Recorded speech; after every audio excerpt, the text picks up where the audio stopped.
What is the agenda of today's session? The agenda of today's session is to understand all the subjects of GS paper 3.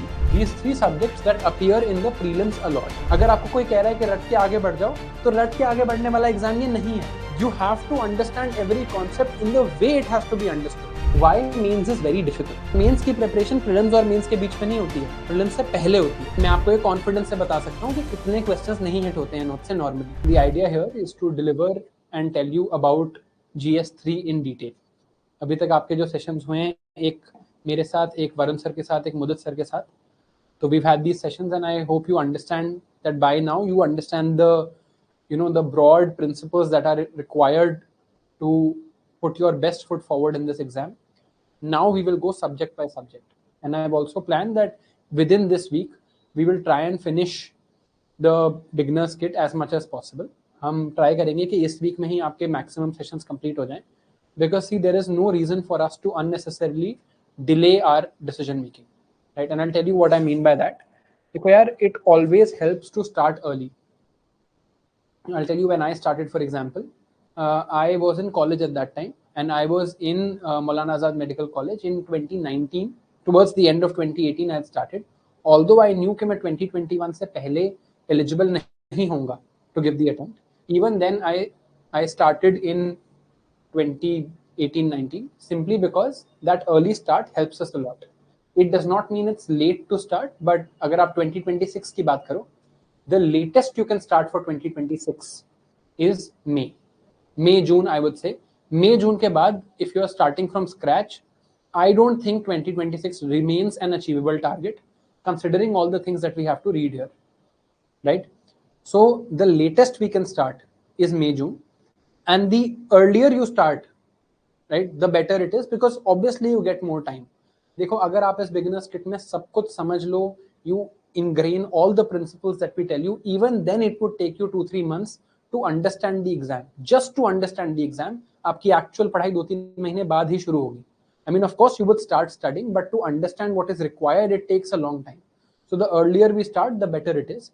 And since our foundation course has also started, today would have been the first class, by the way.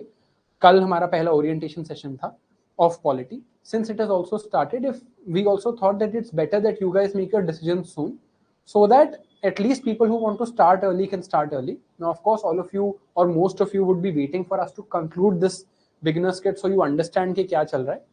So that's what we've thought कि इस week में हम ये beginners kit complete कर लेंगे. ठीक है? I hope that is clear. अब some guidelines for today's session. So firstly, let's understand today's agenda. Again, मैं आपको कहूँगा कि please get a notebook out. So please note down whatever I'm telling you. Right? If you are not writing, it's not going to be worth it. So please note down whatever I tell you in today's session. Now, what is the agenda of today's session? The agenda of today's session is to understand all the subjects of GS paper 3. तो आज हम prelims और mains के लिए कुछ subject समझने वाले हैं, जितने सब्जेक्ट्स जीएस पेपर 3 में आते हैं. I hope by now you at least know what all subjects are covered in GS paper 3. So now I am opening the chat. All I want you to write in the chat is, अगर आपको पता है कि GS 3 में कौन कौन से subjects आते हैं.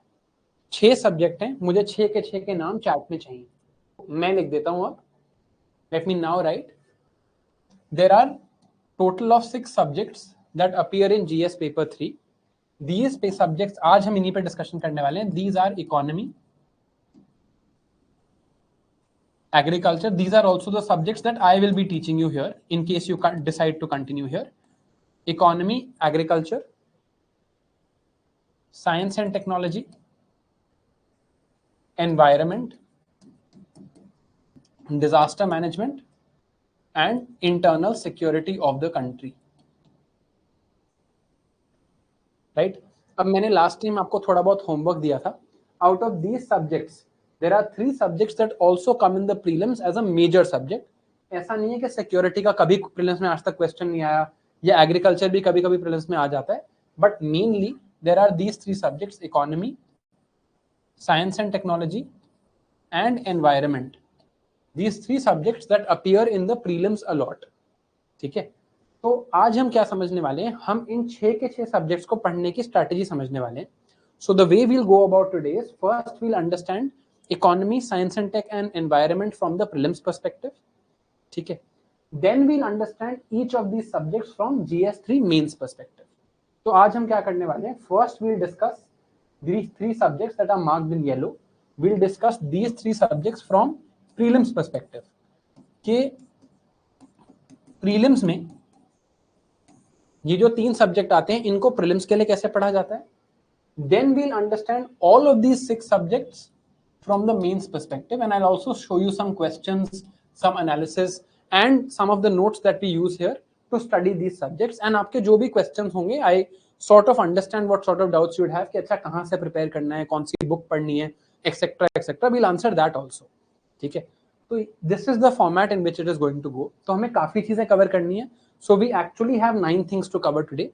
So we'll go a little bit quick in the sense that I will explain everything, but I want you to keep maximum focus at this time. पहले economy for prelims, फिर science and tech for prelims, फिर environment for prelims.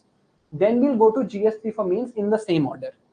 Is that clear? Understood हम क्या करने वाले हैं?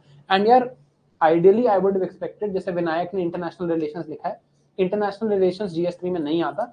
Ideally I would have expected कि आप ये चीज याद करके आते, but at least now you should know. By now you should know कि कौन से पेपर में कौन सा सब्जेक्ट आता है. Right? I hope this is clear. Please write yes in the chat if it's clear and we'll get started. All right. अब एक एक करके ये सारे सब्जेक्ट्स हम समझने की कोशिश करते हैं. Let us start with the prelim syllabus. Prelims में भी हम सबसे पहले इकोनॉमी पढ़ते हैं. राइट. तो इकोनॉमी का सिलेबस देखते हैं सबसे पहले, जो यूपीएससी की पीडीएफ में लिखा हुआ है. That says economic and social development, sustainable development, poverty, inclusion, demographics, social sector initiatives etcetera. तो पहले इकोनॉमी को डिटेल में देख लेते हैं कि इकोनॉमी प्रीलिम्स के लिए कैसे होता है. तो हर सब्जेक्ट को हम ऐसे ही देखेंगे. जो भी बात मैं आपसे करूंगा बिल्कुल डेटा बेस्ड करूंगा. Right. We will not, I will not give you any random numbers कि इतना वेटेज रहता है इकोनॉमी का, बिकॉज नोबडी नोज. हो सकता है अगले साल यूपीएससी इकोनॉमिक्स से एक भी क्वेश्चन ना पूछे, और हो सकता है 100 के 100 क्वेश्चन इकोनॉमी से पूछ ले. Of course these things don't happen. तो इसका बेस्ट तरीका क्या है कि हम प्रीवियस ईयर क्वेश्चंस को उठा के लेट अस लुक एट क्या ट्रेंड रहा है. That trend will give us an idea of how important this subject is etcetera etcetera. तो इकोनॉमी से स्टार्ट करते हैं. इकोनॉमी में अगर मैं प्रीलिम्स की वेटेज आपको बताऊं कि प्रीलिम्स में इकोनॉमी में कितने क्वेश्चंस आते हैं, तो this is the data of the previous years. 2024 में there were 14 questions, then 13, then 14, then 15, then 14 again. तो अगर हम एक ब्रॉड नंबर माने तो प्रीलिम्स में इकोनॉमी से अबाउट 14 क्वेश्चंस आते हैं. Right. This is the number that we can understand to be true कि 14 क्वेश्चंस हमारे इकोनॉमी से आने हैं. So it is a major subject. 14 questions मतलब 28 मार्क्स. 28 मार्क्स हमारे यहां पर हैं इकोनॉमी में directly. And the best part about these 14 questions are that अगर आपने इकोनॉमी अच्छे से पढ़ा है, these 14 are solvable questions. These are not questions जो हम जनरली कई, अभी मैं आपको एनवायरनमेंट में दिखाऊंगा तो यू विल रियलाइज कि कई बार ऐसे क्वेश्चंस आते हैं जो किसी को भी नहीं आते होते. बट इकोनॉमी ऐसा नहीं है. इकोनॉमी अगर हम अच्छे से पढ़ के जाएंगे, हम कंसेप्ट्स पे फोकस करेंगे, तो we'll be able to do it. अब डिस्ट्रीब्यूशन देखते हैं. या डिस्ट्रीब्यूशन देखने से पहले this is subject wise distribution के इकोनॉमी में. अगेन लास्ट 5 years का एनालिसिस है. No data I am making up by myself, and this is how we teach here also. We ensure कि जो भी हम करें हम यूपीएससी के प्रीवियस स्टैटिस्टिक्स के बेसिस पे ही करें. Of course the analysis is mine, but the data is not mine. Data is purely empirical. जो लास्ट ईयर के क्वेश्चंस आए हैं उस बेसिस पे डेटा बना हुआ है. इस डिस्ट्रीब्यूशन पे हम वापस आते हैं. पहले एक चीज समझते हैं ये कि इकोनॉमी में क्वेश्चंस आते कहां से हैं. इकोनॉमी आपको भी लगता होगा और मुझे भी लगता था जब मैं प्रिपरेशन स्टार्ट कर रहा था that economy is a very current affairs oriented subject, but that is not true. And this the data here is just to show you that. तो लास्ट 5 years में इकोनॉमी के जो 70 क्वेश्चंस आए, वो 70 क्वेश्चंस हमने एनालाइज करे और हमने देखा कि 68% of the questions are static based. तो 68.6 को ब्रॉडली 70 मान सकते हैं. तो पहली बात तो आपको ये नोट डाउन करनी है that even in a subject like economy 70% questions are static questions. अब यहां पर स्टैटिक का क्या मतलब है? करंट अफेयर्स से चेंज नहीं है. जैसे अगर आपसे पूछा जाए कि इन्फ्लेशन क्या होता है, या अगर आपसे पूछा जाए कि बॉन्ड यील्ड्स किन चीजों से अफेक्ट होती है, जीडीपी ग्रोथ को काउंट कैसे करते हैं, पॉवर्टी को काउंट कैसे करते हैं, अनएम्प्लॉयमेंट के अलग अलग रेशियोज क्या होते हैं, right. These are static concepts. ये आज भी वैसे हैं, आज से 10 साल बाद भी वैसे ही रहेंगे. So these are things that are conceptual. तो स्टैटिक क्वेश्चन 70% आते हैं, 70%. दैट मीन्स इकोनॉमी में भी सबसे इंपॉर्टेंट क्या हुआ? Conceptual clarity and knowledge. अगर हमारी कंसेप्चुअल क्लैरिटी और नॉलेज टॉप नॉच है तो we are going to do wonders in this subject. So this is the name of the game as far as economy is concerned. इसके अलावा there are 30% questions जो current affairs based हैं. अब current affairs का आपका session जरूर हुआ होगा मुदित सर के साथ, and I am sure you are now more clear about current affairs. But अगर इकोनॉमी के इन 30% क्वेश्चंस की मैं बात करूं, इन 30% क्वेश्चंस में क्या देखा गया है?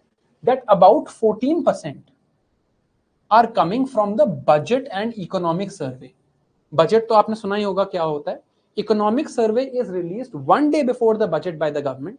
इकोनॉमिक सर्वे गवर्नमेंट का खुद का एक डॉक्यूमेंट है. It is about a 500 page document.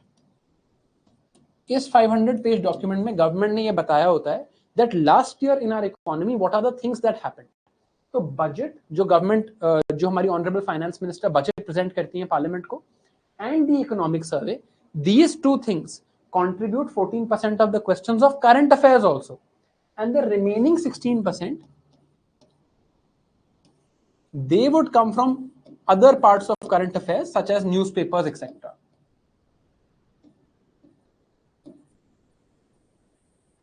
अब देखो, यूजुअली जब लोग स्टार्ट आउट करते हैं, and even I had this problem, usually when people start out the idea is that सबसे पहले हम यहां फोकस करने लग जाते हैं. आपको भी लोगों ने यही बोला होगा, एनसीईआरटी पढ़ो, न्यूज़पेपर पढ़ो. ऐसा नहीं है. अगर आइडली आपको ये डेटा पता हो, where would you like to focus on first? अगर आपको अब ये डेटा पता है and this data you can verify it is true, अब आप बताओ कि अगर आपको इकोनॉमी पढ़ना होता, आप ही बताओ where would you focus first? सबसे पहले आप किन चीजों का ध्यान रखते हैं, आप किस चीज पे फोकस करते हैं? स्टैटिक पे रहते. Absolutely right. if you were preparing, right, it is only static and conceptual clarity that you need to focus on right now. right, हमने एक ब्रॉड आइडिया देखा था कि हमारा एक ब्रॉड प्लान क्या होना चाहिए, राइट, कि सबसे पहले हम फाउंडेशन के सब्जेक्ट्स करते हैं etcetera etcetera. I tell you that also again. But the idea here is सबसे पहले हमें स्टैटिक सब्जेक्ट्स पे फोकस करना चाहिए, राइट. और स्टैटिक पार्ट में हमें कंसेप्चुअल क्लैरिटी लानी चाहिए. हमें अगर पता ही नहीं होगा कि पॉवर्टी क्या होती है, अनएम्प्लॉयमेंट क्या होता है, तो ना हम बजट और इकोनॉमिक सर्वे पढ़ पाएंगे और ना हम न्यूज़पेपर्स पढ़ पाएंगे. So the name of the game is conceptual clarity. This needs to be our focus area at least for this year. अगर 2025 के एंड में हमें अपना इकोनॉमी का कोई एक वो देखना है मेट्रिक, तो ये मेट्रिक बेस्ट है कि 2025 के एंड तक आप लोगों को इकोनॉमी ऐसे आना चाहिए कि कोई भी कॉन्सेप्ट मैं आपसे पूछूं कि अच्छा यार, what are high frequency indicators in the Indian economy और what is fiscal drag. So these concepts should be absolutely clear to you. ये हमारा सबसे पहला एम है, राइट. इसके बाद हमारा एम रहता है बजट और इकोनॉमिक सर्वे कवर करने का. अब आप कहोगे सर यहां पर तो 16% है, यहां 14% है. Newspapers are unlimited. न्यूज़पेपर्स बहुत ज्यादा अनलिमिटेड हैं. रोज न्यूज़पेपर सोचो, 2 से 3 घंटे रोज. इससे बढ़िया ये नहीं है कि मैं पहले ये बजट और इकोनॉमिक सर्वे पढ़ लूं जो एक फाइनाइट डॉक्यूमेंट है. बड़ा है बट फाइनाइट है ना, दिख रहा है इतना ही है, right. So second focus in economy remains on budget and economic survey. The third focus then comes to newspaper and current affairs. तो अगर हमने ये कर लिया और ये कर लिया, we are more than sorted for prelims. क्योंकि इससे हमारे 84% क्वेश्चंस कवर हो जाते हैं एंड प्रीलिम्स का कट ऑफ 45% के आसपास रहता है. तो हम अपने से डबल एम करके चल रहे हैं, राइट. तो these are the two key focus areas that we must have when we are approaching the prelims. अब थोड़ी सी चीजें दिखाता हूं आपको. The third thing that we focus on, which is equally important, is previous year questions. अब previous year questions की अगर मैं बात करूं, शायद आपको ये यहां पर दिख ना रहा हो, so I will zoom in and show you. मैं आपको ये क्वेश्चन सॉल्व करने को नहीं कह रहा, एक बार ये क्वेश्चन पढ़ के देखो क्या पूछा है इस क्वेश्चन में. 2019 में ये क्वेश्चन प्रीलिम्स में आया था. Money multiplier in an economy increases with which of the following. ठीक है, इसका आंसर ideally banking habit of the population है. You don't need to know this right now, मैं बस आपको ये क्यों बता रहा हूं. This is the answer. ठीक है, अब क्यों दिखा रहा हूं मैं आपको ये 2019 का क्वेश्चन नंबर 90 है एज पर सेट ए. ये देखो, this is 2021 question number 11. Just read the question again. Money multiplier in the economy increases with which of the following. and look at this option. They did not even change the options. अगर आपने question कर लिया होता तो as it is question solve करना था, even options भी change नहीं किए गए, right? This is the role of PYQs in economics. लोगों को फिर लगता है कि इकोनॉमिक्स एक बहुत ही करंट अफेयर्स बेस्ड सब्जेक्ट है. ऐसा नहीं है. Money multiplier is a static concept. Money multiplier को हम डिफाइन करते हैं as inversely proportional to currency deposit ratio, inversely proportional to reserve deposit ratio. अभी ये पढ़ने की जरूरत नहीं है, जस्ट आपको एक बात बता रहा हूं कि these are both static concepts जो आज से 50 साल पहले भी मनी मल्टीप्लायर ऐसे ही डिफाइन होता था, right? But the questions have not changed. So एक तो स्टैटिक क्वेश्चंस ज्यादा इंपॉर्टेंट हैं and static questions are also being repeated. तो अगर मुझे करना है तो सबसे पहले मुझे स्टैटिक पे फोकस करना चाहिए, बजट और इकोनॉमिक सर्वे पे फोकस करना चाहिए और सारे प्रीवियस ईयर क्वेश्चंस करने चाहिए. अगर मैं इतना कर लेता हूं तो I think I am very well prepared for economy. एक और एग्जांपल देखते हैं इसी चीज का. ये देखो, 2019 में पूछा the chairman of public sector banks are selected by the. Again मैं आपको ये नहीं कह रहा कि आप इसका आंसर निकालो. इस क्वेश्चन का आंसर बैंक बोर्ड ब्यूरो है, right, which is option A. अब ये 2019 का क्वेश्चन है. एक बार 2022 का एक क्वेश्चन देखते हैं प्रीलिम्स का. ये देखो, with reference to bank board bureau which of the following statements are correct. इनका चेयरमैन कौन है, पब्लिक सेक्टर बैंक के हेड्स ये क्या रेकमेंड करते हैं, etcetera etcetera. Again we are not trying to solve this question. What we're trying to understand is how there is again a direct repetition. I hope ये बात भी आपको clear हो रही होगी that directly the questions get repeated in economy, right? फिर से as it is question repeat हुआ है, right? So as far as economy is concerned, ये चीज आप प्लीज नोट डाउन कर लो. अगर मैं पहले इकोनॉमी की बात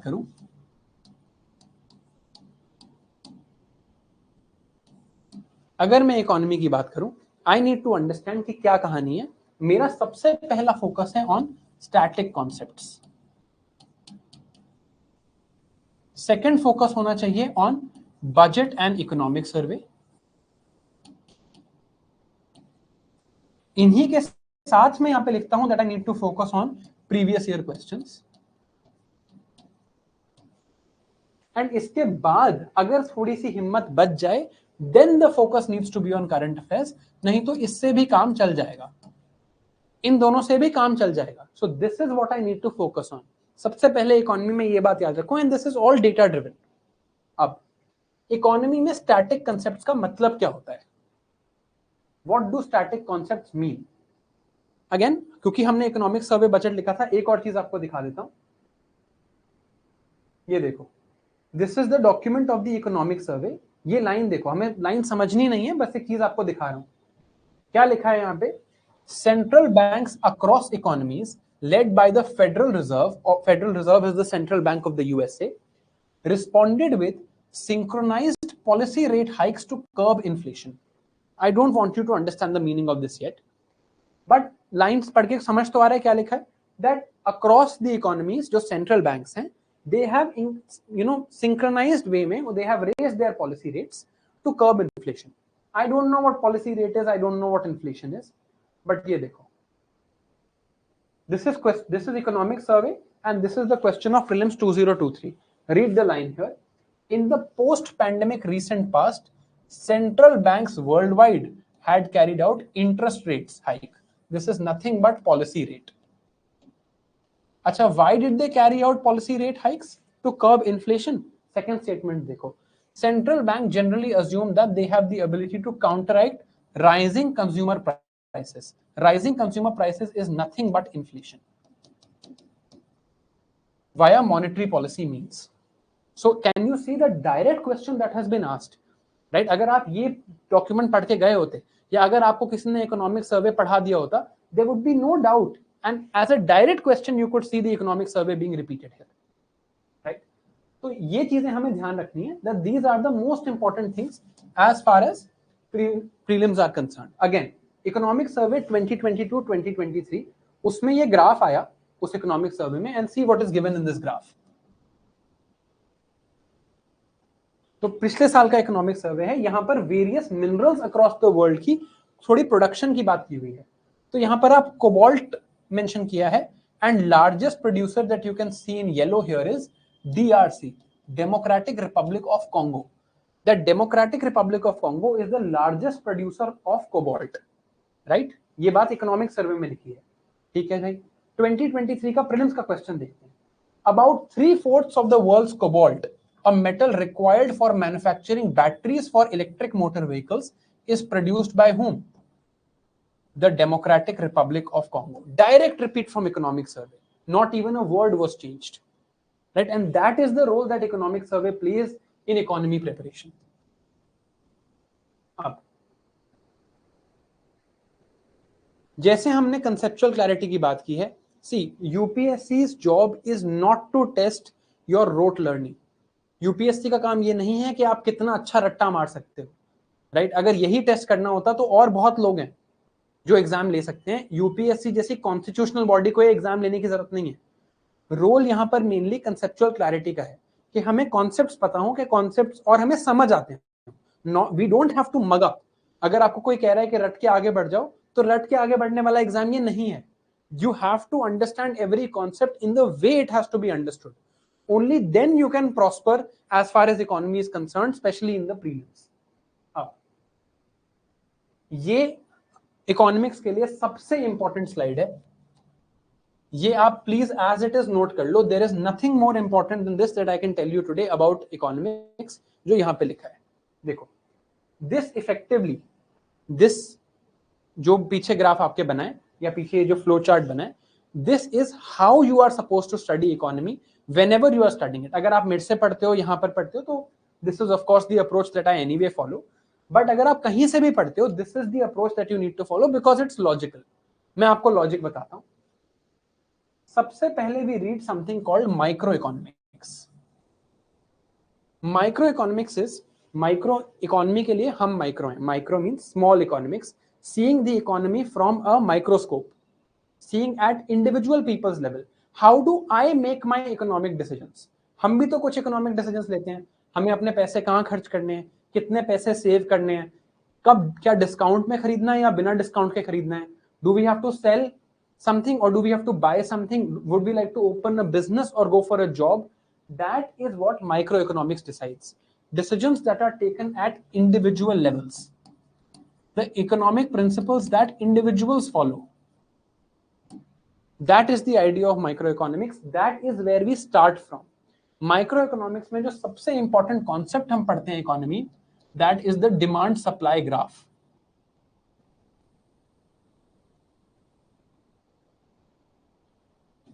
The most important thing that we have to understand here is the demand supply graph.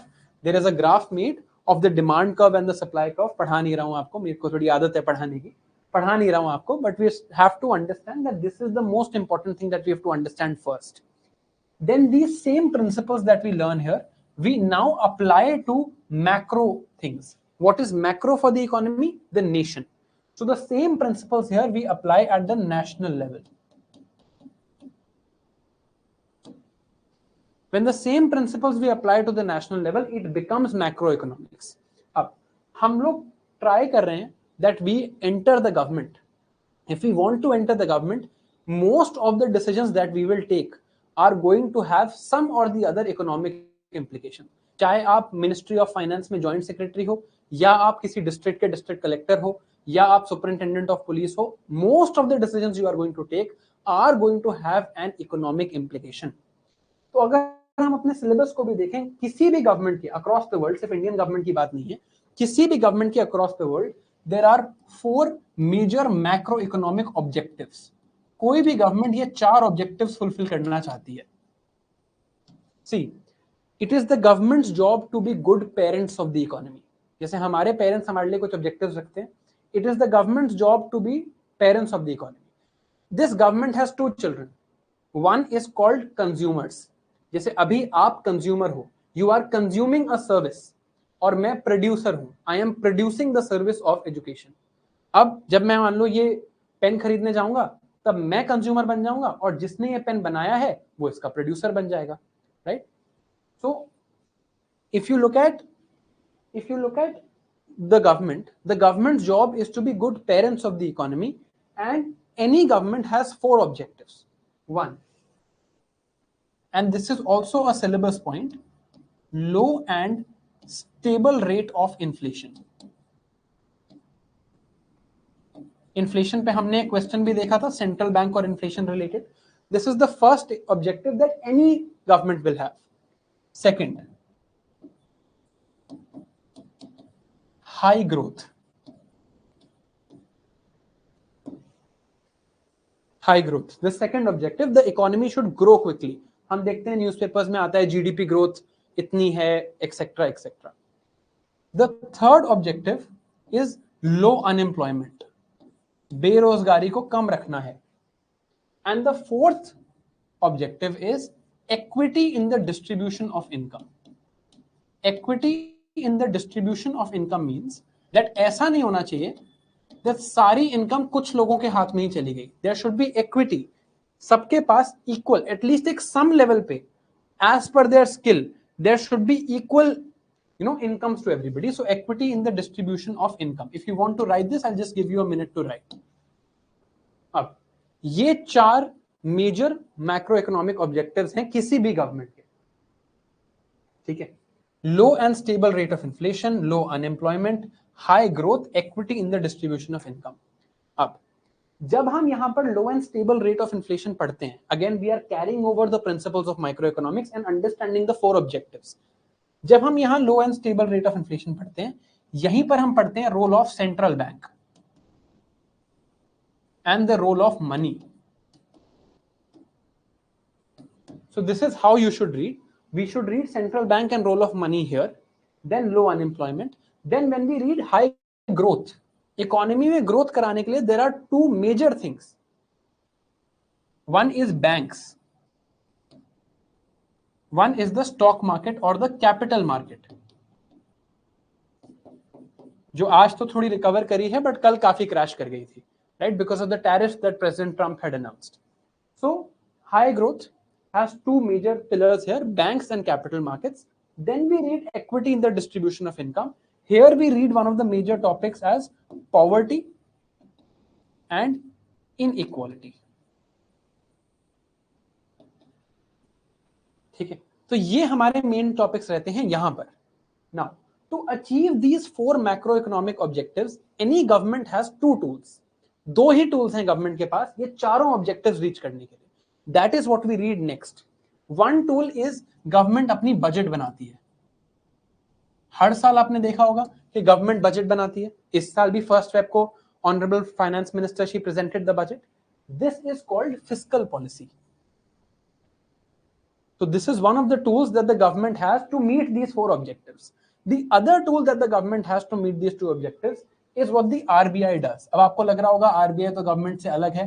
When I say government here, I mean all governmental entities. RBI government से बिल्कुल अलग है, independent है, but we mean, when I say this, I mean all governmental entities. RBI is a governmental entity. तो जो role RBI play करती है, जैसे कि मॉनेटरी पॉलिसी रेट हाइक्स जो हम इकोनॉमिक सर्वे में लिखा देख रहे थे, RBI की policies which are known as monetary policy. इन दोनों टूल्स को यूज करके it is now the government's job to obtain and achieve all these four objectives.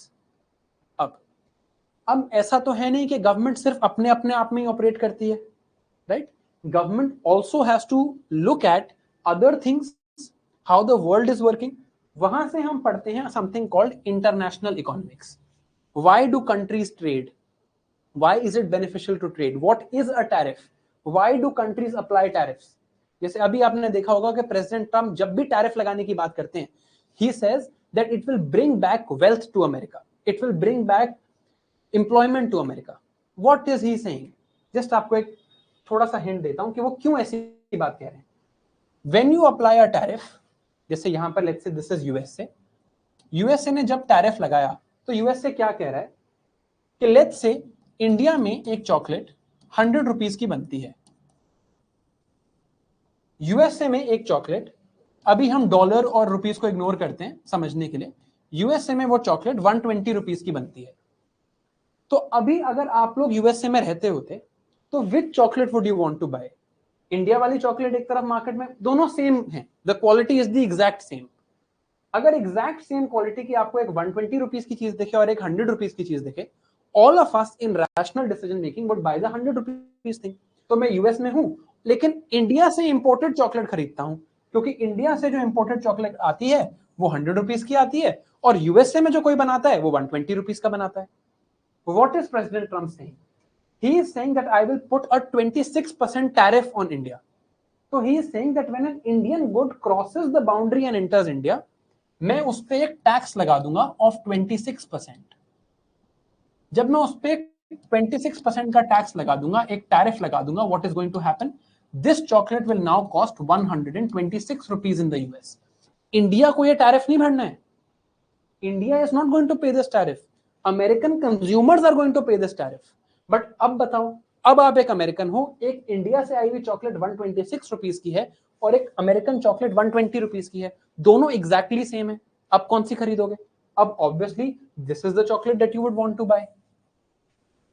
तो इससे क्या होगा? लोग अमेरिकन गुड्स ज्यादा खरीदेंगे. जब अमेरिकन गुड्स लोग ज्यादा खरीदेंगे, when people choose to buy this chocolate more American goods would be sold. When more American goods would be sold, more factories would be put inside America. More factories would be put inside America. Employment in America would increase. This is the objective that he's trying to fulfill. He says कि हम बाहर की countries को पैसा क्यों दे रहे हैं, ये टैरिफ लगाते हैं और अपना ये ऑब्जेक्टिव मीट करते हैं. राइट? अगर ऐसा ही है, पहले आप बताओ, ये बात आपको ब्रॉडली समझ आ रही है? Now is it making sense what president Trump is saying in the news? यही बात बोल रहे हैं ना वो, कि I am going to bring back wealth to America, I am going to bring back jobs to America. ये logic है. ये सारी बातें ही ट्रू होती तो मुझे एक बात बताओ, कोई भी प्रेसिडेंट ट्रम्प को क्रिटिसाइज क्यों करता है? ये तो बहुत ही लॉजिकल डिसीजन लग रहा है. इसमें नुकसान क्या है? इसमें नुकसान मैं बताता हूं. अब एक केस इमेजिन करो कि यूएसए में चॉकलेट्स बनती ही नहीं है. If USA is not a country that can make chocolates, all of this goes away. अब क्या इफेक्ट है? पहले एक अमेरिकन कंज्यूमर 100 रुपीज की चॉकलेट खरीदता था, अब वो 126 रुपीज की चॉकलेट खरीद रहा है. सिर्फ क्या बढ़ा है यूएसए में? ओनली महंगाई has increased. This is called imported inflation.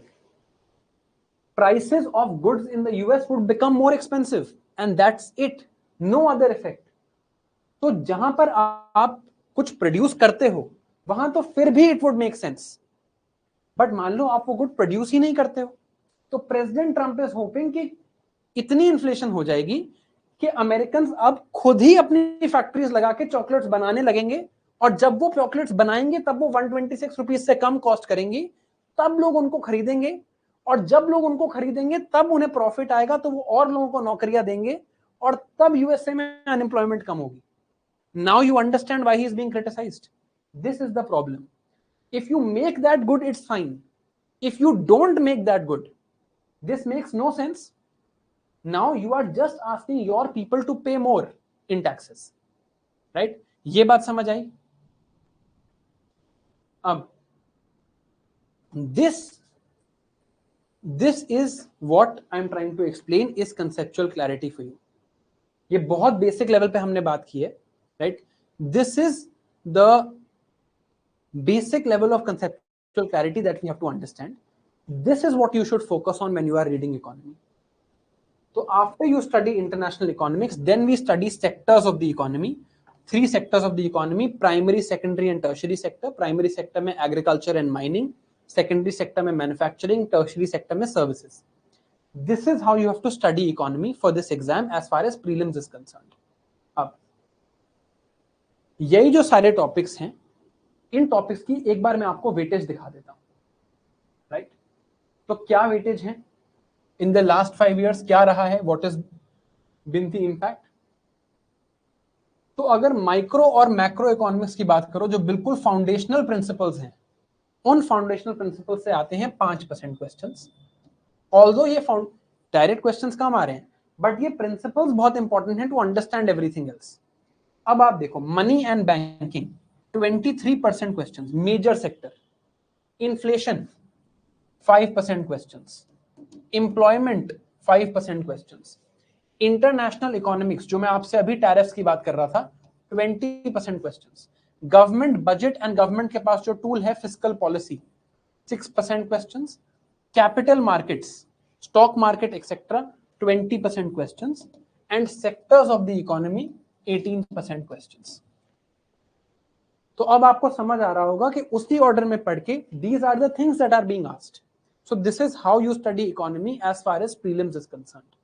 अब आई नो आपका डाउट क्या आएगा, your doubt will be what sources to follow, right? इसकी बात कर लेते हैं। देखो, as far as the sources to follow are concerned, I'll tell you my approach about it.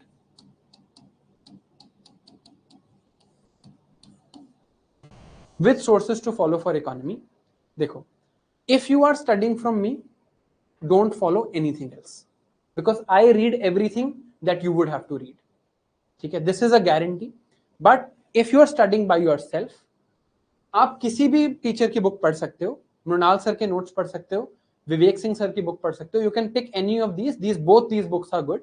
I know they are also teaching in the same exam, but मैं जानता हूँ and I respect them also. तो Mrinal sir और विवेक Singh sir दोनों के ही, Mrinal sir के notes और विवेक Singh sir की बुक दोनों ही अच्छी हैं. बट उससे पहले मैं आपको रेकमेंड करूंगा कि एनसीईआरटी क्लास 11-12, स्पेशली क्लास 12 की जो एनसीईआरटी है ऑन मैक्रो इकोनॉमिक्स,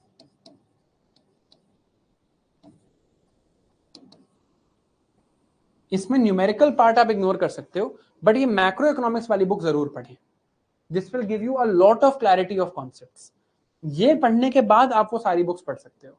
एक क्लास 12 की एनसीईआरटी और भी है which is on micro economics. In books को कैसे पढ़ना है ये मैं आपको बता देता हूं. माइक्रो इकोनॉमिक्स वाली जो बुक है इसमें just read the chapters on demand and supply.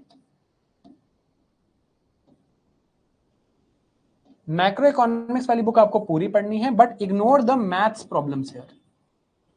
यहां पर काफी कुछ मैथमेटिकल इक्वेशंस दिए हैं, हमें मैथमेटिकल क्वेश्चंस टू सॉल्व नहीं आते, right? There is another NCERT called Indian economy since independence, but if you are reading the economic survey then you can ignore that NCERT, right? इसके बाद आप कोई भी बुक पढ़ लो, मृणाल सर, पिक वन, या तो मृणाल सर के नोट्स या विवेक सिंह सर की बुक, और if you are coming here don't read any of this also because I read it and I ensure that none of this is left. ठीक है, अब this concludes my discussion on economy. As I'm sure you can probably understand that there are a lot of things that we can go through, so I'm just asking your permission, can I now move on to environment? अभी हमने एक चीज cover की है, मैं 9 चीजें cover करनी थी, right? I hope this is clear. All right, let us now move on to environment. Environment की again we'll follow the same strategy, nothing from my own head, everything from stats and data. अगर हम environment देखें, let us first look at the number of questions that has been asked. In 2024 there were 16, then 15, then 17 in 22, 22 in 21, and again 17. So we can say an average figure of about 17 to 18 questions come from environment every year. अब environment में एक थोड़ी सी problem है in these 17 questions, that a lot of them are not solvable. Not solvable मतलब कोई भी random species पूछ ली etc etc, but that does not mean we can ignore this subject. Obviously does not mean that we can ignore this subject. In 17 questions में से about 10 are solvable. अब इसमें अच्छी बात क्या है, that most aspirants ignore this subject. देखो, आप prelims में कोई भी question सही करो, आप इकोनॉमी का क्वेश्चन सही करो, एनवायरनमेंट का सही करो, साइंस एंड टेक का सही करो, मार्क्स सबके सेम है. So these are the areas that people can focus on and get an edge. If you focus on subjects like this, it is much more likely that you will score better than others, because economy is something most people prepare well, environment is something most people don't prepare well. These are the subjects we should not miss out on. Environment की अगर मैं main areas की बात करूं, again based on last 10 year analysis, none of my own data, and this is the approach that I will follow in any session that I will do. We look at whatever has been on the board. मैं आपको खुद से कहूं कि ये subject important है, ये नहीं है, ये करने का कोई पॉइंट ही नहीं है जब हमारे पास सारा डेटा अवेलेबल है. तो एनवायरनमेंट में there is one part called ecosystems, biodiversity and protected areas. This is the major part where questions are asked. 37% questions come from here. इसके बाद जो नेक्स्ट एरिया है वो है conventions, organisations and climate change. These are international conventions and organisations and the idea of climate change that is being discussed. आपने सुना होगा in the news things like COP29. इस टाइप की चीजों से सेकंड नंबर के क्वेश्चंस पूछे जाते हैं. Then third thing is laws and policies. ये कौन सी लॉज एंड पॉलिसीज हैं? ये इंडियन गवर्नमेंट की लॉज एंड पॉलिसीज हैं, such as wild life protection act, environment protection act, wild life conservation act, national tiger protection authority. जो ऐसी authorities और ऐसे लॉज हैं उन पे क्वेश्चंस पूछे जाते हैं. These are the most important things here. Third most important as far as trends are concern. Then we move on to pollution. Pollution के क्वेश्चंस कई बार सॉल्वेबल नहीं होते क्योंकि रैंडम पॉल्यूटेंट्स भी पूछे जाते हैं, but here we rely mainly on current affairs. And then there is the part on renewable energy where we understand things like nuclear fission, nuclear fusion, solar power, etc., etc. We also understand new technologies here, technologies that make energy clean. For example, green hydrogen. 2 questions were asked from green hydrogen in environment in 2023. Environment में भी अगर आप देखो तो PYQs का बहुत ज्यादा role है, राइट? तो अगर हम एनवायरमेंट में देखें, again PYQs are something that are very very important. Let's look at this question for example. ये क्वेश्चन आपको सॉल्व नहीं करना है, 2019 का क्वेश्चन है. This asks which of the pairs given above are correctly matched. तो कुछ स्पीशीज दिए हुए और वो कहाँ फाइंड किए जाते हैं ये दिया हुआ है. अगर आपको कुछ ना भी पता हो तो आप यहां से ये तो समझ ही जाओगे कि महासीर एक फिश होती है, right? That's why it must be in the river. Find भी लिखा है सामने. ये क्वेश्चन पूछा गया था 2019 में. अब 2022 का क्वेश्चन देखते हैं. Which of the following is not a bird? Golden mahseer is not a bird because it is a fish. तो PYQs की रेपिटेशन यहां भी बहुत है. कोई भी सब्जेक्ट आप पढ़ो प्रीलिम्स के लिए, प्रीवियस ईयर क्वेश्चन से आपका बेटर फ्रेंड कोई भी नहीं है, right? So please understand that in any subject that you ever read, please do not miss out on previous year questions. ये क्वेश्चन देखो. Again we don't have to solve this.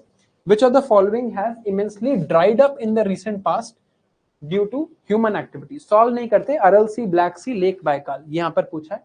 अब इसमें बताना है कौन सा सही है. और ये क्वेश्चन दोबारा, following lakes has become dry and turned into a desert. तो desertification of lakes is a common theme that is asked. बस आपको हर साल न्यूज स्क्रॉल करके ये जानना है कि which lakes are important. That is why again I am telling you that previous year questions are things that are asked again very importantly. अब environment में एक और चीज, ये क्वेश्चन 2021 प्रीलिम्स का है, राइट? अब आपको लग रहा होगा अगर आप ये क्वेश्चन पढ़ोगे, which of the following are likely to be found surviving on a surface without soil? अगर आप ये क्वेश्चन पढ़ोगे तो आपको लगेगा कि अच्छा यार ये तो किसी रैंडम स्पीशीज के बारे में पूछ लिया है, but actually this is an environmental concept called Pioneer species and ecological succession. Funnily ये सेशन लेने से पहले मैं एक क्लास ही ले रहा था of our prelims revision programme, जिसमें मैंने आज यही चीज पढ़ाई है और ये क्वेश्चन भी क्लास में करवाया, right?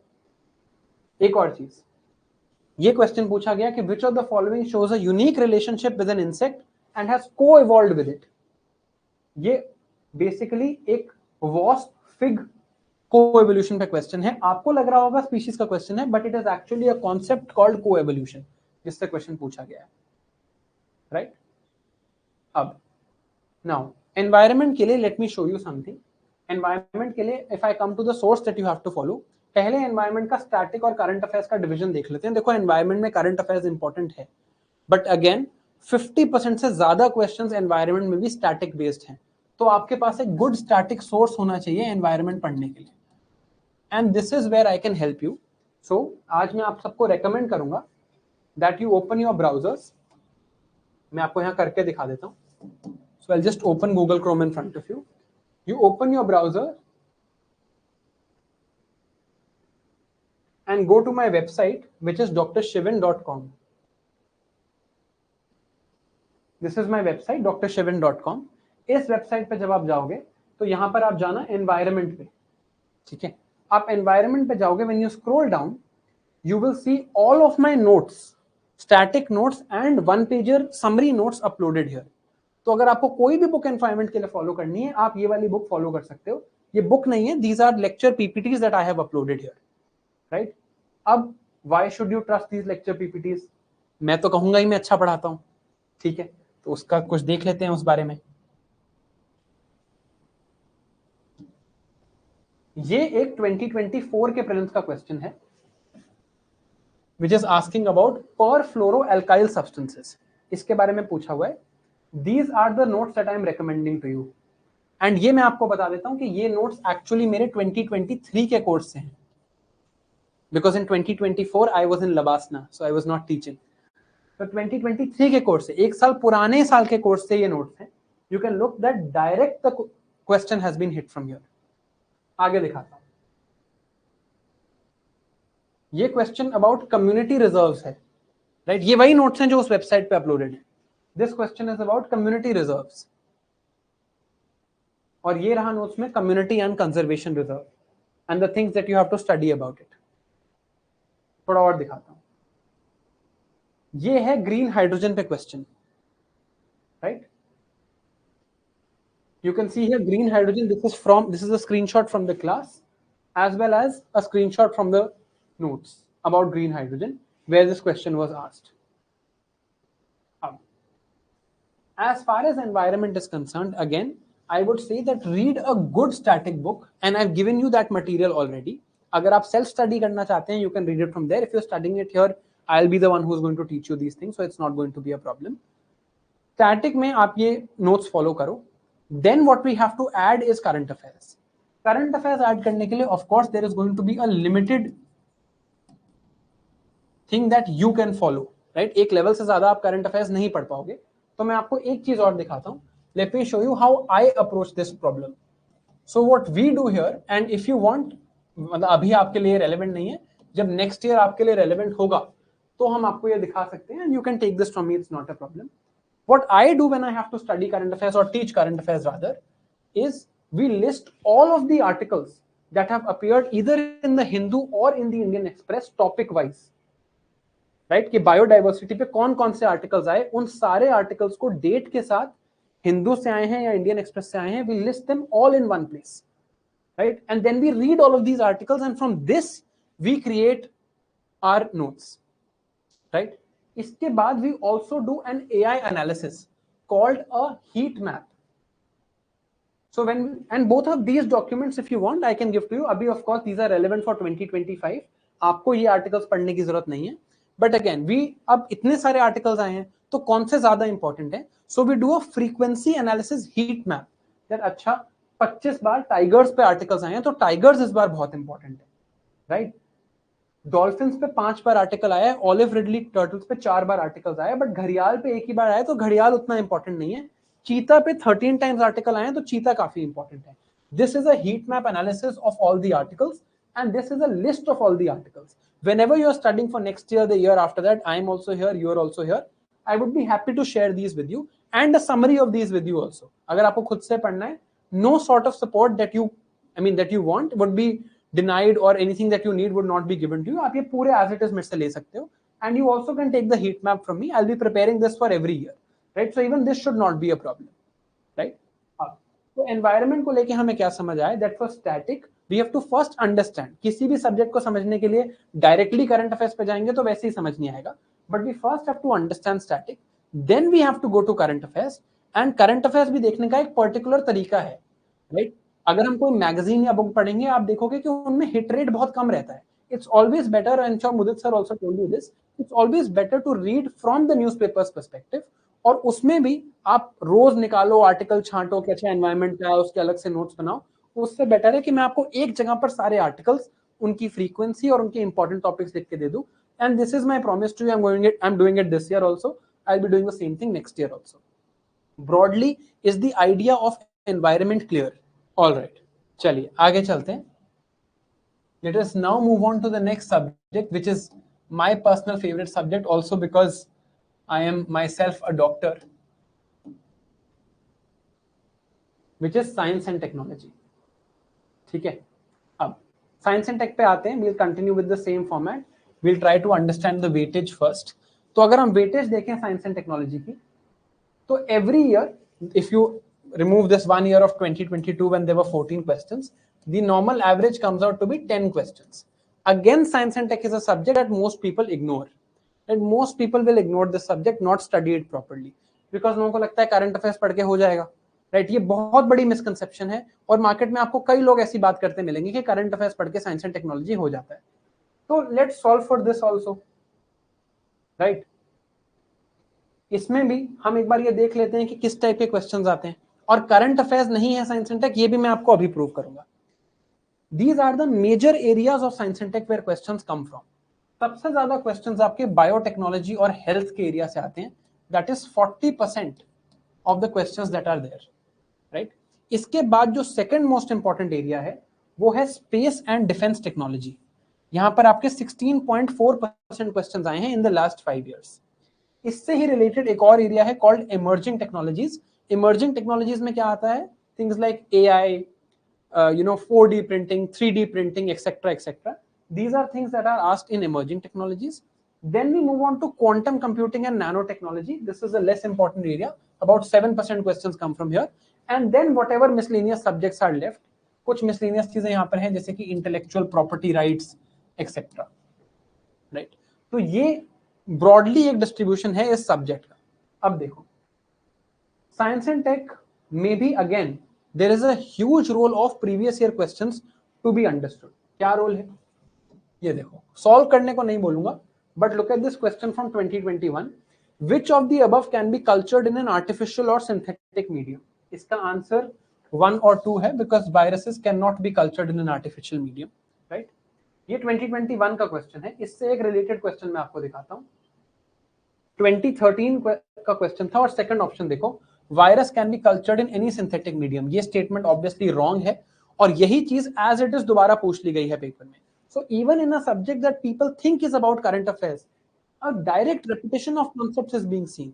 So even in science and tech, static conceptual clarity is the most important thing।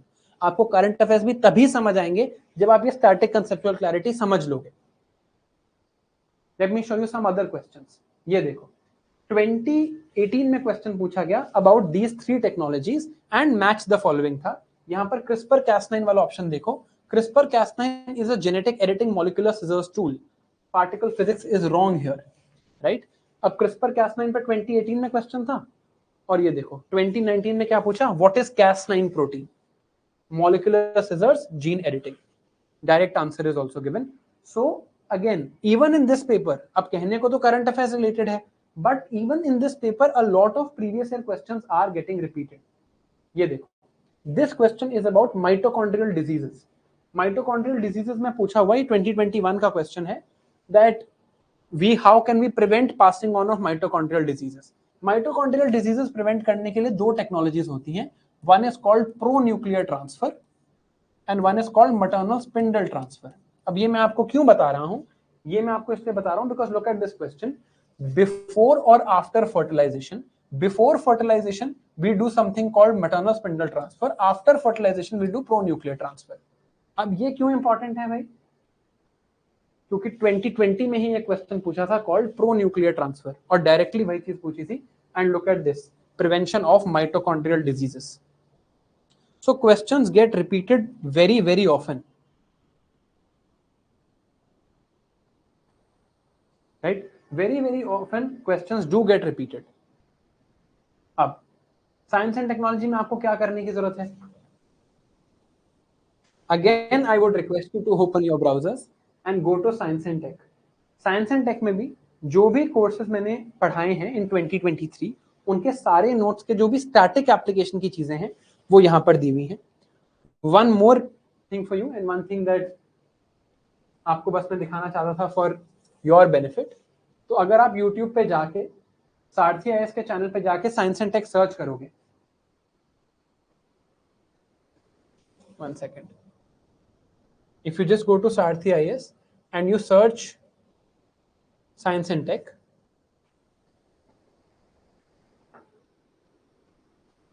तो यहां पर अगर आप प्लेलिस्ट में जाओगे, you will see this complete science and tech playlist। इस प्लेलिस्ट में सारी videos, I'll just let this ad play through for you guys to actually see it। सारी वीडियोस जो मेरे 2023 के कोर्स की थी, this is how I used to look in 2023।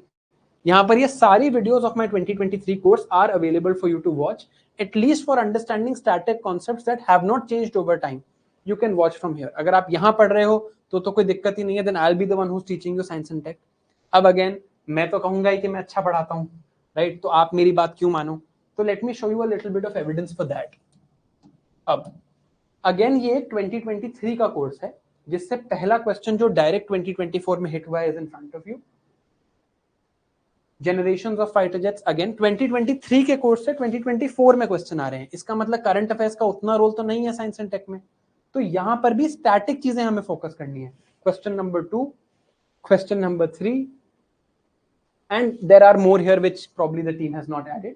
But once you see the course, you'll also realize that every year, if you just study the static concepts, you'll be performing much better than others as far as science and tech and environment are concerned, because ये वो दो subjects हैं जो most लोग ignore करते हैं. तो अगर मैं साइंस एंड टेक की ब्रॉडली आपसे बात करूं कि साइंस एंड टेक को लेके अप्रोच क्या रहनी चाहिए, साइंस एंड टेक में there are some areas that you need to cover. अब इसमें पहला क्वेश्चन ये आता है कि अगर आप एक बायो बैकग्राउंड या एक साइंस बैकग्राउंड से नहीं है तो आप ये कैसे कवर करेंगे. तो आई वुड रियली रिक्वेस्ट कि आप कोई भी एक लेक्चर उस सीरीज का जाके देख लो, and I am sure you will understand everything that's there, because we teach here from a point of view कि you are not from a science background. But again देखो यार, अगर यूपीएससी का एग्जाम देने जा रहे हैं, UPSC is not going to take this lightly कि आप एक साइंस बैकग्राउंड से नहीं हो तो ठीक है, आपको साइंस नहीं आता. You still have to study it. There is no excuse that you can make. I will list down now for you, and please write this with me, the important things that you have to read in science and tech. तो science and tech में सबसे पहले biotechnology is the most important part. Biotechnology includes a discussion on health. We start here when we understand this topic, then we move on to space. अब science and technology में space और defence हमेशा साथ में पढ़ना चाहिए. Logical सी भी बात है that if you have an engine, right, आप उसे रॉकेट में लगाओ या आप उसे मिसाइल में लगाओ, the engines technology is not going to change, right. तो space and defence are studied together. इसके बाद एक इंपॉर्टेंट एरिया आता है called nano technology. Nano technology पढ़ने के बाद then we move on to things like emerging technologies. अब इमर्जिंग टेक्नोलॉजीज में जो टॉपिक्स हैं उनको लिस्ट करना इंपॉर्टेंट है कि ये आपको आनी ही चाहिए. So I will list for example first quantum computing, then I would list for example blockchain, third I would list artificial intelligence, then I would list extended reality. This obviously includes metaverse. Then I would list Internet of Things and other topics of Internet. Includes dark web, for example. Along with this, I would also list 3D and 4D printing. ये bare minimum है जो आपको इस साल पढ़ लेना चाहिए, regardless of what comes in current affairs next year. इसके बाद देखो ये चीजें मोस्टली लोगों को पता है. Now I will write some things जो लोग कवर नहीं करते. People don't cover things like intellectual property rights. Intellectual property rights में हम क्या क्या पढ़ते हैं? In IPR we read things like patent law, copyright law, trade utilities, right, etcetera etcetera, geographical indications, what is parallel import, what is compulsory licensing, etcetera etcetera. This thing is also something that is very relevant and comes in this paper. Science में एक और चीज जो आपको हर साल current affairs के हिसाब से पढ़नी है are the Nobel prizes of each year. जैसे इस बार the Nobel prize in 2024 for physiology and medicine has been given for micro RNA. तो अब यहां से ये पढ़ के यहां पर आरएनए इंपॉर्टेंट हो जाता है. या for example in chemistry also the prize was given for decoding protein structures, but in physics the prize was given for artificial neural networks. So AI becomes important.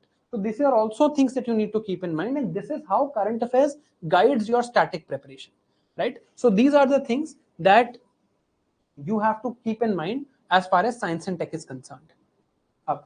That concludes my discussion on science and tech. I would now move on to GS3. in इसको हम उतनी broadly detail में अभी नहीं देखेंगे. एक बार हम समझेंगे कि GS3 का पेपर कैसे फर्क है और इसमें क्या चीजें हैं. बट पहले before I go on to this, is the idea of science and tech majorly clear to you? इसमें तो कुछ करना ही नहीं है यार, just go to the YouTube playlist and watch it. चलो, अभी हमने क्या किया है? So far we have understood these 3 subjects for prelims. Now we are going to understand the GS3 paper for mains. ठीक है, अब हम GS3 पेपर अंडरस्टैंड करेंगे मेंस के लिए. Now we have to now understand the GS3 paper from the mains side. अब देखो यार, मेंस में एक बहुत स्पेशल बात है हमारे GS3 पेपर के बारे में, the weightage is very fixed. ठीक है, काफी फिक्स्ड वेटेज है. तो अगर आप देखो मेंस के पेपर का ब्रॉडली स्ट्रक्चर क्या होता है. In the mains paper from question 1 to question 10 are 10 marker questions. So 10 questions of 10 marks each, जिसमें there is 100 marks to be had. अब ये 10 questions of 10 marks each, 100 marks to be had in total. Question 11 to question 20. These are all questions of 15 marks each. So 10 questions of 15 marks, meaning 150 marks, making it a total paper of 250 marks. GS1, GS2 और GS3 तीनों paper का यही structure है. अब पहले mains के बारे में थोड़ी सी बात. Why mains is very difficult? इन क्वेश्चंस को लिखने के लिए, to write these questions, we have a total of 180 minutes. और जब हम मेंस की पेपर की बुकलेट देखते हैं तो बुकलेट कैसी दिखती है? I come back to this slide. ऐसे बुकलेट दिखती है. पेज 1 होगा ये, यहां पर एक क्वेश्चन लिखा होता है. मान लो ये 10 मार्कर क्वेश्चन है, तो ये पेज खाली होगा for you to write your answer. Next page खाली होगा for you to, and this by this page I mean sides, right, not page, I mean sides. पहले साइड पे ये लिखा है and paper is empty for you to write. The next is empty for you to write. The third, जो third side होगी उस पर next question लिखा होगा 10 मार्कर. तो आपके पास ऐसा नहीं है कि आप रैंडमली एक्स्ट्रा शीट्स ले लो या कितने भी पेजेस ऐड करा लो. That's not the case. The space that you have and the time that you have is fixed. So in mains, the principles that we have to follow are not only of time management, they are also of space management. Time and space management both are very very important when it comes to the mains paper. So time management, space management को हमें बिल्कुल top notch रखना होता है as far as mains is concerned. अब आप सोचो कि अगर हमारे पास ये सिस्टम है तो एक बार टाइम को भी देख लेते हैं. If we have 180 minutes और हमें 250 मार्क्स के क्रॉस स्प्लिट करना है, तो ideally we should spend 70 minutes writing the first 10 questions and 110 minutes writing the next 10 questions, right. तो 70 minutes for all the first 10 questions. तो एक 10 मार्कर के लिए जो पहले 10 क्वेश्चंस हैं, वी हैव 7 मिनट्स.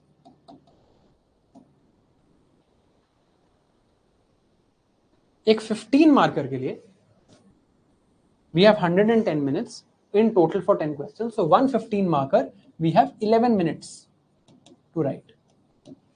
15 मार्कर में जैसे यहां पर 10 मार्कर में there are 2 pages to write.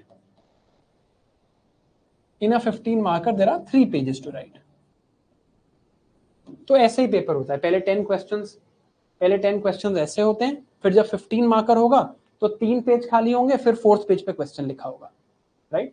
So now we have to write in a 10 marker 2 pages in 7 minutes. In a 15 marker we have to write 3 pages in 11 minutes. तो mains में वहां पर बैठ के सोचने का टाइम नहीं होता, क्योंकि अगर मैं खुद को आपको बोलूं कि किसी भी चीज के बारे में 2 पेजेस लिख दो, जो आपका मन करे उसके बारे में 2 पेजेस लिख दो, even then it would take you 5-6 minutes. तो सोचने का टाइम बहुत कम है in the mains exam. Preparation का टाइम ज्यादा है. So preparation is something where we need to focus on. वहां पर एग्जाम हॉल में हम नहीं सोच पाएंगे. वहां पर we just need to focus on writing whatever we have. तो हमें बस लिखना है और डिलीवर करना है, right? So as far as the main exam is concerned, अब GS3 के पेपर की अगर मैं बात करूं, जो subjects that are going to come are 6 subjects. अच्छी बात क्या है, और आप कोई भी GS3 का पेपर देखना, you will see this trend emerging that एक certain pattern है. हर साल क्वेश्चन 1 और क्वेश्चन 2 दोनों 10 मार्कर्स होंगे, ऑब्वियसली दोनों इकोनॉमी से आते हैं, और क्वेश्चन 11 और क्वेश्चन 12 ये दोनों भी इकोनॉमी से आते हैं। तो 4 क्वेश्चन आते हैं इकोनॉमी के, question 3 and question 4, question 13 and question 14, ये 4 क्वेश्चन आते हैं एग्रीकल्चर से। 4 questions of agriculture. Environment and disaster management की बात करें तो question 7 and question 8, question 17 and question 18, 4 question आते हैं environment and disaster management combined से। 4 क्वेश्चन आते हैं साइंस एंड टेक से, question 5 and question 6, question 15 and question 16, and 4 question ही आते हैं इंटरनल सिक्योरिटी से, question 9 and question 10, question 19 and question 20। तो अब कितनी वेटेज हुई इकोनॉमी की? Question 1 and question 2 are 10 markers, तो 10 into 2, 11 and 12 are 15 markers, so 15 into 2, 10 into 2 is 20, this is 30, so economy की weightage is 50 marks.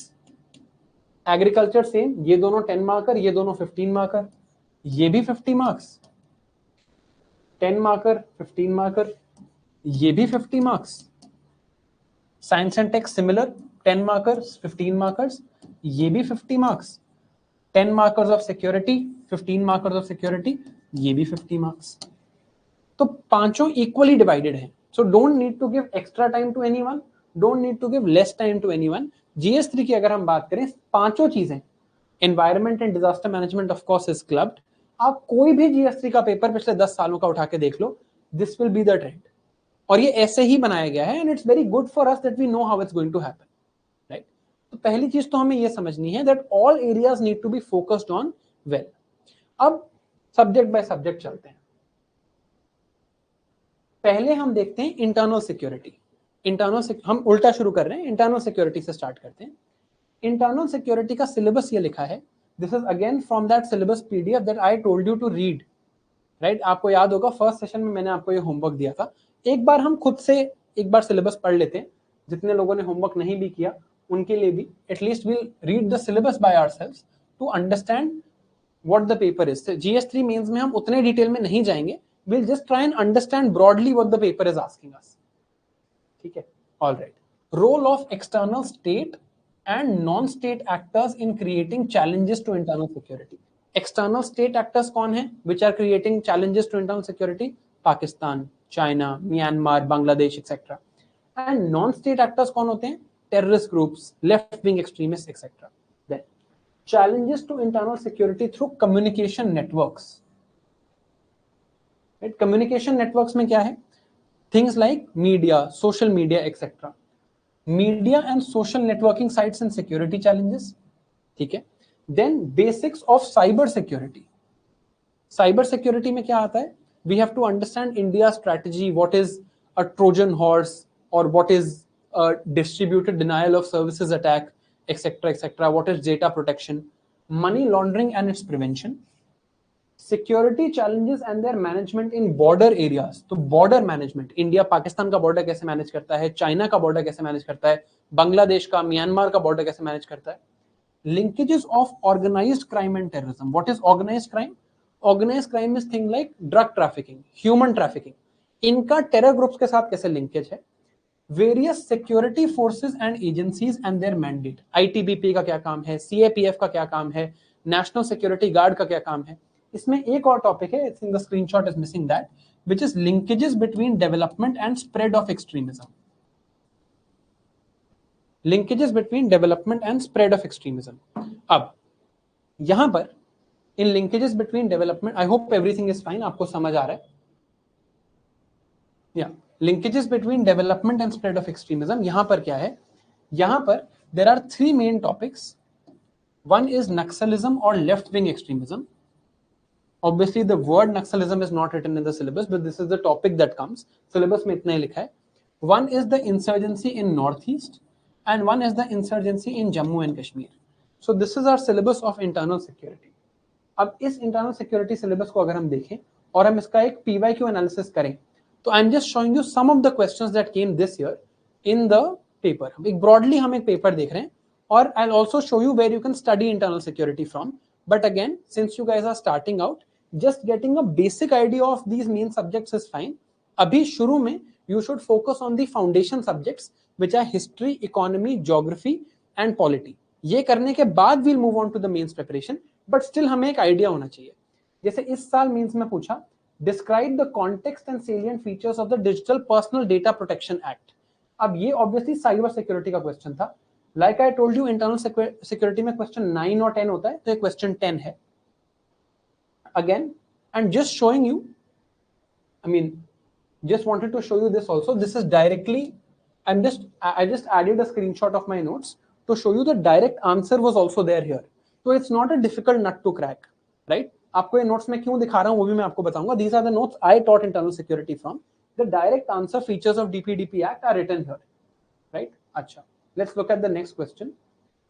This question is about our long and troubled border with China, right? And Pakistan, fraught with contentious issues. Examine the issues and bring out the development being undertaken under the Border Area Development Program and Border Infrastructure Management Scheme. Right? तो ये border management का question है. Question 19 is always internal security. This is again a question from the India-Pakistan border, the current dynamics of the India-China border, etc. Again, directly from the notes. It's not a tough nut to crack. India-China border management, broad challenges in border management. You can write this directly from these notes. Up. Question number 20. Social media sites and messaging services are posing a serious threat. Various levels पे कौन-कौन से measures लिए गए हैं and any other remedies to address the problem. इसी साल के means का question है. As you can see here, again directly from the notes. और ये notes क्यों दिखा रहा हूँ वो भी मैं आपको बताऊंगा. Again directly from the notes where I teach from. This is social media and internal security threats. Internal security threats posed by social media, radicalization, measures taken at various levels, things that we have done and way forward to counter the radicalization, again directly from the notes. अब मैं ये notes आपको क्यों दिखा रहा हूँ और मैं आगे भी आपको actually let me just run through and show you all the other subjects. फिर मैं आपको I'll tell you how these notes are to be studied from. Then let's move on and study agriculture. तो agriculture के भी हम एक बार syllabus को ऐसे देख लेते हैं. I hope this format is fine. I will just run through the syllabus with you ताकि आपको एक ब्रॉड सिलेबस का आइडिया हो जाए.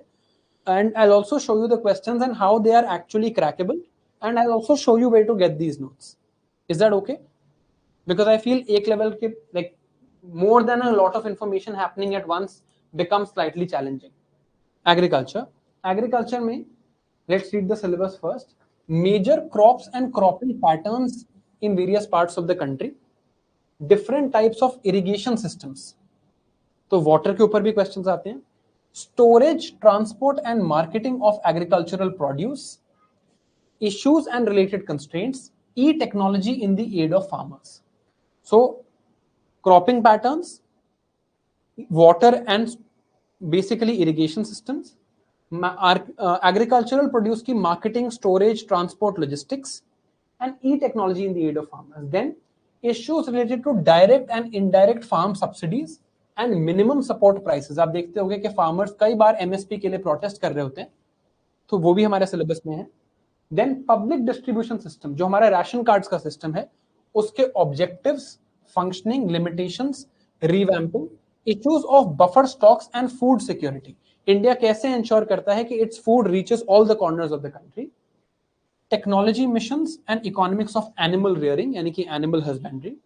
Then food processing and related industries in India, scope and significance, location, upstream and downstream requirements and supply chain management. And lastly, land reforms in India. ये हमारा syllabus है of agriculture. अब कुछ questions देखते हैं, इसी साल के क्वेश्चंस देखते हैं जो एग्रीकल्चर में आए हैं. जैसे लैंड रिफॉर्म्स हमारे सिलेबस में था. डायरेक्ट क्वेश्चन देखो, what were the factors responsible for successful implementation of land reforms in various parts of the country. Again not a tough note to crack, directly from the note, not something that is very difficult to answer. GS 3 के लिए शायद आपको environment science and take के लिए फिर prelims के लिए कोई बुक मिल जाए. GS 3 के लिए आपको कंसोलिडेटेड नोट्स एक जगह पर नहीं मिलेंगे. So stick with me. I'll tell you where to get these notes from. अब डायरेक्ट नोट से है, like you can just paper आप as it is उतार सकते हो. ये क्वेश्चन देखो, क्वेश्चन 3 था, फिर question 4. Role of millets for ensuring health and nutritional security in India. Crops and cropping pattern syllabus में था, मिलेट्स के ऊपर पूछा है. And this is again directly from the notes. This is millets here, about millets, benefits of millets, etc., etc. Then challenges by Indian irrigation system in the recent past and measures taken by the government. Again, challenges in water management right here based on Dalwai panel recommendation, and again something that can be written from the notes. Right, direct है यहाँ पर भी, not something that you need to focus a lot on. अगर आपने notes पढ़े हैं तो यहाँ से हो जाएगा. अब right, so just wanted to show you this, that even here, yeah, irrigation system is also something we've done. This question was also asked, and even I've shown you these notes also कि irrigation system अगर लिखना हो तो central schemes, state-led initiatives, all of them are in one place and it's not going to be a problem. अब आते हैं disaster management पे. Disaster management का syllabus अच्छे से नहीं दिया हुआ है, right? Disaster management के syllabus में सिर्फ ये लिखा है disaster and disaster management. Understand of it what you will, right? But generally इस पेपर में क्या होता है? Generally what we have to study is, one, in this topic we study the various frameworks for disaster management. Frameworks मतलब international frameworks. For example, there is a Hyogo framework, there is a Sendai framework. We also study India's national disaster management plan. इसमें we also study things like the disaster cycle, कि disaster आता कैसे है, disaster में rehabilitation क्यों करना जरूरी होता है, disaster को prevent करने के लिए क्या क्या चीजें कर सकते हैं. So a theoretical framework.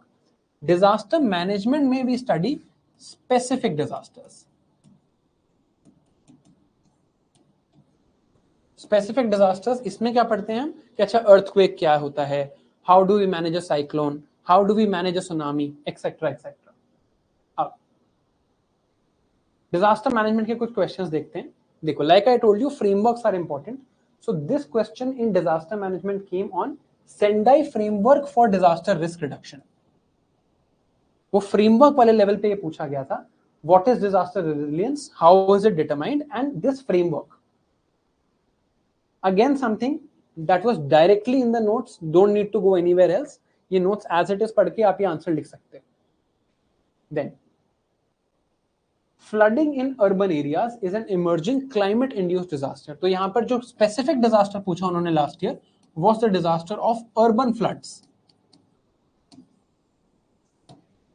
अब urban floods is also something that we cover extensively in the notes, because again एक जगह पर अगर आप GS3 को consolidate कर लो, it does not become a very difficult paper to read. हमें पता है syllabus क्या है, previous year questions repeat भी होते हैं, even mains में repeat होते हैं, and if you actually cover the syllabus well, it's not going to be a problem. अब we'll now move on to environment. Environment हम prelims के लिए देख चुके हैं, mains के लिए it is not that different. Mains के लिए कोई बहुत ज्यादा different नहीं है. In the other three subjects also जो हम prelims के लिए देख चुके हैं, environment, science and tech and economy, the only difference arises in economy. बाकी में कोई बहुत ज्यादा different चीज नहीं है. जो आप prelims के लिए पढ़ते हो, आप almost similar चीजें mains के लिए पढ़ते हो. तो environment में यहाँ क्या लिखा है? Conservation, pollution, ये चीज हमने वहां भी देखी थी. Environmental impact assessment is the only thing that is specifically asked in the mains. बाकी mostly prelims वाला same है. तो इस साल का एक क्वेश्चन देख लेते हैं. Industrial pollution of river water पे पूछा. तो pollution is a major theme. Industrial pollution of river water and governments various initiatives. Again surface water, water pollution के measures again can be written easily from the notes. अब science and technology. Science and technology में जो topics हमने वहां देखे थे वही topics आपको यहां दिखेंगे, जैसे कि developments and achievements, achievement of Indians in science and technology, indigenisation of technology. तो हमने क्या अचीव किया है, in which technologies India has developed. Then जो मेन इंपॉर्टेंट पार्ट है, awareness in the fields of IT, space वहां भी था, कंप्यूटर्स, रोबोटिक्स, इमर्जिंग टेक्नोलॉजीज वहां भी थी, नैनो टेक्नोलॉजी ये वहां भी था, बायोटेक्नोलॉजी ये वहां भी था, एंड इंटेलेक्चुअल प्रॉपर्टी राइट्स 6. वही सेम 6 एरियाज जो वहां आते थे, they get repeated in the mains also. So even in science and technology, not a lot of changes. अगर आप यहां पर भी क्वेश्चंस देखोगे, जैसे यहां पर इंटेलेक्चुअल प्रॉपर्टी राइट्स के बारे में इसी बार मेंस में पूछा हुआ है, पेटेंट्स के बारे में etcetera, again something that you can write from the notes, right? So TKDL and intellectual property is something that we read from. Lastly we come to economy. Economy is different. Economy when we consider mains की economy and prelims की economy तो काफी difference है. Prelims में only concepts are being focused on. अगर हम mains में बात करें तो analysis is being focused on. जैसे प्रीलिम्स में ये पूछा जाएगा, how is unemployment measured, right? और मेंस में क्या पूछा जाएगा, is India's methodology of measuring unemployment the right methodology. Are you understanding the difference? यहां पर पूछा जाएगा कि अनएम्प्लॉयमेंट रेट के लिए कौन सा स्टैटिस्टिक यूज किया जाता है, और यहां ये पूछा जाएगा कि क्या जो हम रेट यूज, जो स्टैटिस्टिक हम यूज कर रहे हैं, जो अनएम्प्लॉयमेंट रेट हम कैलकुलेट कर रहे हैं, क्या वो ठीक है या हमें कुछ और करना चाहिए, राइट? तो अगर भी हम इकोनॉमी का एक बार सिलेबस देखें, इकोनॉमी का सिलेबस थैंकफुली डिटेल में दिया है. So Indian economy and issues related to planning, mobilisation of resources, growth, development and employment. So as you can see, growth, mobilization of resources, again required for growth, development and employment, something that we read here, and planning. India earlier had a planned economy, now we don't. Up. Inclusive growth and issues arising from it. कुछ याद आ रहा है? Equity in the distribution of income. Growth should be inclusive, equitable. Government budgeting, the idea of fiscal policy. Effects of liberalization on the economy, जो हमने 1991 में LPG reforms किए और हमने अपनी इंडस्ट्रियल पॉलिसी चेंज करी, तो उसके क्या इफेक्ट्स हुए ग्रोथ पे. Then one major thing that we require for growth, और rather two major thing we require for growth are infrastructure and investment. तो इंफ्रास्ट्रक्चर के बारे में energy, ports, roads etcetera, and investment models. How does investment happen? Just to give you a hint, I will also show you one question here. What are the causes of persistent high food inflation in India? Inflation पे हमने वहां भी question देखे थे, यहां भी देखे. हमने ये भी देखा था कि मॉनेटरी पॉलिसी हमें पढ़ना है, आरबीआई के एक्शंस देखने हैं. Look at this mains question. Comment on the effectiveness of monetary policy of RBI to control this type of inflation, right? So again a focus on monetary policy etcetera and inflation being asked here also, and yet again directly from the notes, right? अब ये notes मैं आपको बार बार क्यों दिखा रहा हूं? Because if you go again to this website and you, this is my website drshivan.com, and you click on GS3 mains, these are the notes from which I had taught people who were studying for mains this year. तो जो इस साल के mains के लिए जब मैं पढ़ा रहा था, मैंने इन्हीं, these are the notes that I have made, and legitimately every single word I have typed myself. On my website you can find all of these notes right here. This is the GS3 handout for internal security, for agriculture, for environment, for disaster management, for science and tech, for economy. सारे notes आपको यहाँ पर मिल जाएंगे. So you don't need to go anywhere else. Even if you're doing self study, just follow these books. अगर आप मेरे से पढ़ रहे हैं तो फिर तो I am the one who's teaching from this, so you don't have to worry about that as well. Now, that being said, what have we understood today? We have probably understood broadly how these subjects work, right? I think broadly at least आपको इन subjects का idea हो गया है कि ये subjects चलते कैसे हैं.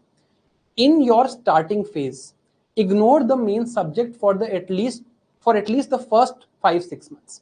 ठीक है, पहले 5-6 महीने के लिए ignore the main subjects, focus on the foundation subjects. अगर मैं आपको कहूं कि आपको पहले 6 months अपनी जर्नी के प्लान करने हैं, in the first 6 months the 4 things you should be focusing on are history, geography, economy and polity.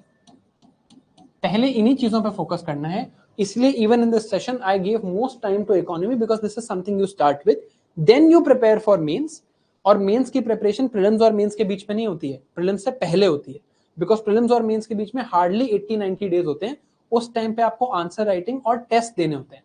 You can of course study a bit, but you can't prepare completely for the mains in that small amount of time, right? So these 4 things you have to focus on. So this is where we start with. At least I hope economy and a broad analysis of these subjects is clear. मैं भी काफी गला सूख गया बोलते बोलते, but I hope at least you have understood something about this exam today and understood something about these 4 papers. अगर आप वो limited resource से पढ़ लोगे, that would have much more benefits rather than chasing more books. So I hope the message is clear. It's also pretty late, so I'll also wish you all a very good night, and you hope that you have a good dinner. Thank you for your time. Your next session should be tomorrow with Pallavi ma'am to understand the subject of geography. Thank you for your time. See you again. Bye-bye.